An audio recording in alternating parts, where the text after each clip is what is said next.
Frères et sœurs, qu'est-ce que c'est qu'un évangile et qu'est-ce que c'est qu'un évangéliste? Chaque fois que nous célébrons la fête de l'un des 4 évangélistes, il y en a eu sans doute d'autres, puisque saint Paul explique dans une de ses épîtres qu'il y a des gens dans la communauté qui ont fonction d'être évangélistes.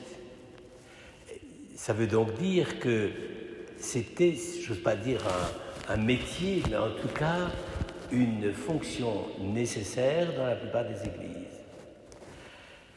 Ce qui déjà complique un peu le problème, parce que comment se fait-il que seuls 4 parmi, sans doute, de nombreux évangélistes qui ont fait leur métier durant la première, les 2 ou 3 premières générations chrétiennes, comment ça se fait que c'est ceux-là seuls qui ont été retenus? Ça, c'est la première chose. Donc, dès le début de l'existence des communautés chrétiennes, il y a eu des hommes, apparemment c'était plutôt des hommes, et qui ont eu comme fonction, mission, de proclamer l'Évangile comme bonne nouvelle. C'est de là qu'il faut partir. En fait, les évangiles ne sont pas le fruit de quelques personnages qui auraient aspiré au prix Goncourt. Ce n'est pas des gens qui veulent s'imposer ou imposer leur vision de la foi, de la personnalité de Jésus. Au fond, la fonction d'évangéliste est tout sauf une fonction, si je puis dire, de mise en valeur de sa propre personnalité créatrice en matière littéraire. Et donc, il faut comprendre les évangiles et les évangélistes, non pas à partir d'eux-mêmes, et d'ailleurs, il faut bien reconnaître que les évangélistes parlent très très peu d'eux-mêmes. Là, nous avons la chance, si je puis dire, d'avoir un tout petit mot de Matthieu qui relate sa vocation. Il faut avouer que c'est d'une sobriété extrême.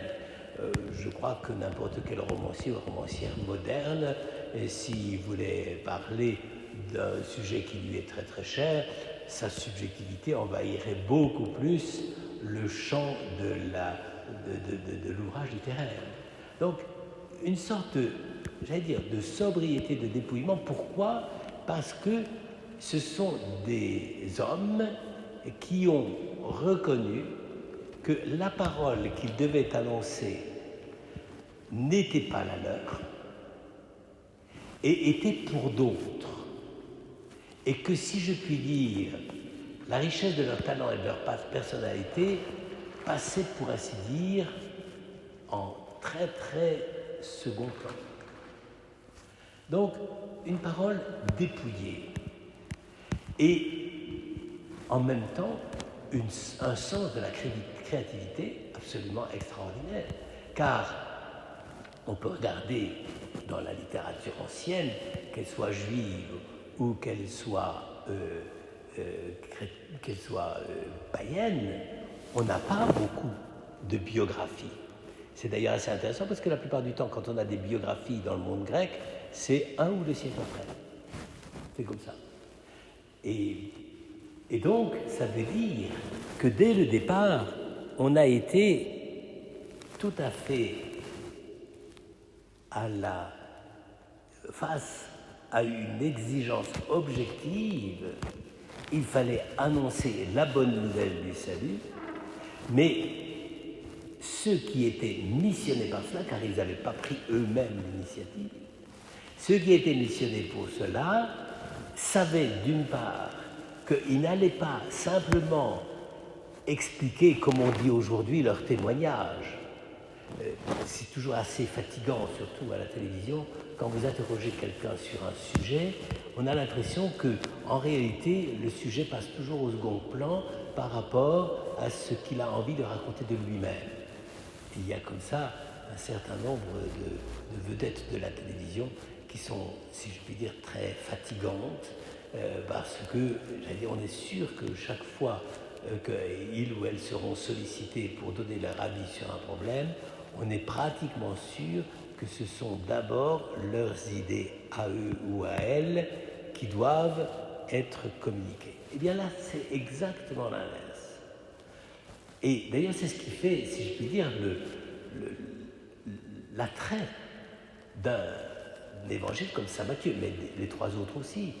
C'est que quand on les lit, on n'est pas en face de quelqu'un qui veut absolument vous asséner un portrait du Christ, ou un portrait du salut, ou un portrait même de sa propre conception des choses. Ils sont d'une discrétion, c'est-à-dire, ils sont comme effacés par la parole qu'ils partagent.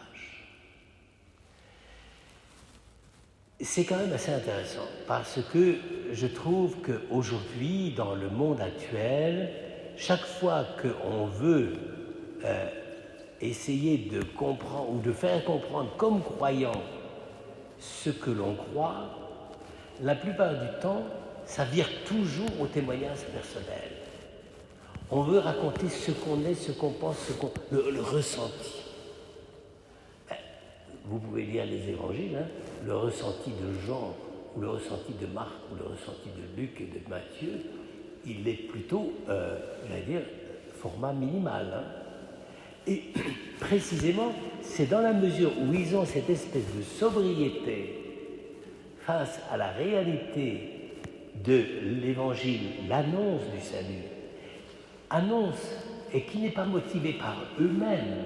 Ils n'essayent pas d'occuper un créneau publicitaire en se disant « là, ça va marcher s'ils racontent telle histoire ».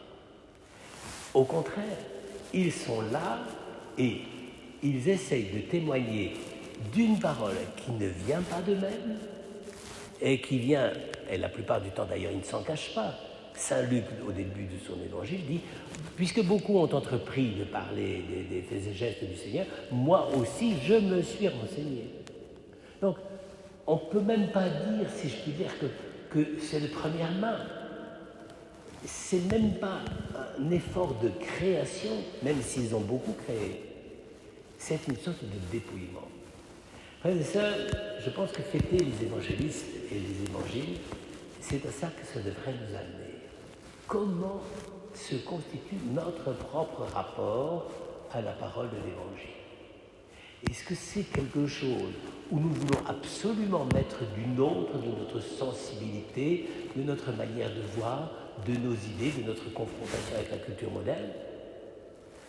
Si c'est ça, je veux dire, lisons la Provence et Le Monde ou Libé ou tout ce que vous voudrez, et c'est tout. Ça n'a aucun intérêt.